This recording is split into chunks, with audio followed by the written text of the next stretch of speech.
You are in one room, you move to another room, and the very moment you move to this new room, guess what happens?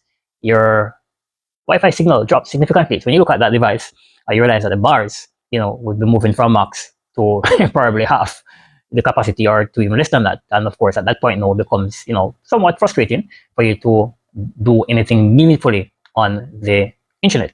The reason for that is very simple. Most likely, you have a situation where you are having obstacles, perhaps walls, or perhaps you may be at one floor, you move to another floor, so you have distance, you have floor dealing with, and you have all of these being obstacles that are blocking the Wi-Fi signal.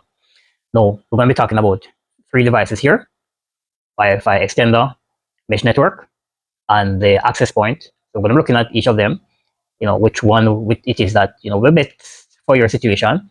And let me just say too that there's one that is really, really a waste of time.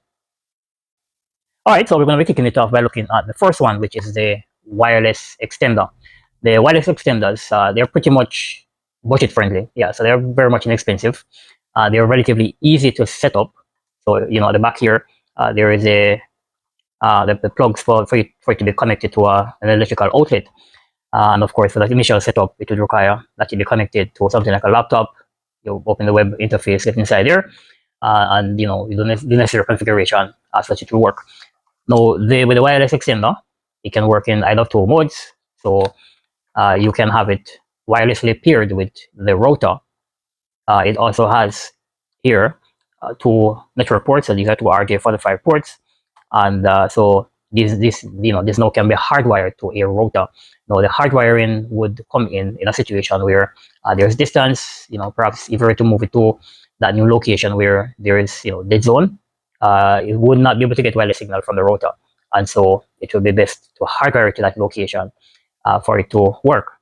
The thing with these two is that they do not operate in full duplex mode, which is half duplex. So they cannot send and receive signals at the same time. And because of that, you find that the speed is somewhat compromised. In addition to that, when this is hardwired, the bandwidth is going to be capping at 100 megabits per second. In addition, when this is deployed in that space, it essentially creates another network. So when you set up the network, you're going to have in the SSID name, you're going to have included EXT. Yeah, but this is how we around it to not end up with multiple networks where, within such a situation, when you move from one space to another, your device keeps switching between these devices. In a case like that, what we typically do is to make the SSIDs and the passwords uniform. So when you move from one space to another, the device does not spend time rediscovering this new network to connect, for you to get going with your work. Next, we have the mesh network. Now, with a mesh network, this is a unit now that comes with multiple nodes, and it is really intended to eliminate as best as is possible dead spots, weak zones within a particular space. So with these multiple nodes, each would be placed in strategically within that area, and it is now going to distribute the wireless signals, as best as is possible within that space to eliminate, as I mentioned before, any possibility of there being any dead zones. These typically are more expensive than your standard Wi-Fi extender. But on the plus side, where there is a large space working with, then this would be the ideal system to deploy, and more so within a home type setting. So a mesh network is not really something that you really deploy within, say, a business place. It would be more so for domestic purposes. The access points, yes, so they require typically need a access controller, and this now would be the brains of the unit, because usually within a commercial setting, you'll use a number of these, so a number of them will be deployed, and you don't have to go to the arduous task of having to configure individually each. And so, just having one main unit that you configure, you just need now to hook up these access points now to that controller that has all of the configuration settings for deployment.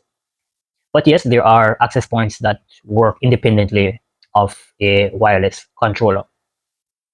The access points, as I mentioned before, commercial environment, and in terms of the amount of users they can support, it normally runs into the hundreds, even thousands of users that they can, support. Come on, it's business grade. Now, in terms of speed comparison, you're going to find that the extender, the wireless extender, is going to be the slowest of the three. The mesh network would come in second, and the access points would give you the greatest bandwidth. They're typically very fast. Given the fact that I mentioned that they are more so designed for deployment within a commercial space, so they're enterprise grade units. So now we come down to which one it is that you should go out and buy. So let me start with the Wi-Fi extender. The Wi-Fi extender should be your choice if you are on a tight budget. Also, if it is that you have a relatively small area working with, then that may be the one that would be better suited for your situation. The mesh network will be more suited for a home area, which is pretty much, you have a pretty much wide or large area, floor space working with, perhaps even multiple stories working with. Then this node is going to be the better of the, well, well, not better, but the best of the three, given the fact that the access point is more so for a commercial type environment. But yes, separating apart from that, it is always good to hardwire, because when you hardwire the internet from one location to another, you are more so guaranteeing consistency in the bandwidth. It is better too, because it is going to be more reliable. The service is going to be more reliable. So it is always better to do so. That's it. Looking at those three networking devices: the extender, wireless extender, mesh network, and the wireless access point. Which of these do you have within your space, whether it's your office or at home, which is that you're using a device other than your router? And I should say too that if you have any of these issues, among other networking related challenges, feel free to reach out to us at Global Technologies, so that we can assist to, resolve whatever challenge it is that you are experiencing. Excuse me. I'm Roger from Global Technologies. Yes, so before I go, reminding you to hit that subscription button if you haven't yet become a subscriber, to this channel, to really help the channel to grow. Also, hit the like button, if you got some value from the video, and also that notification bell, so that you'll be notified when we drop these new videos. See you again in the next one. Take care.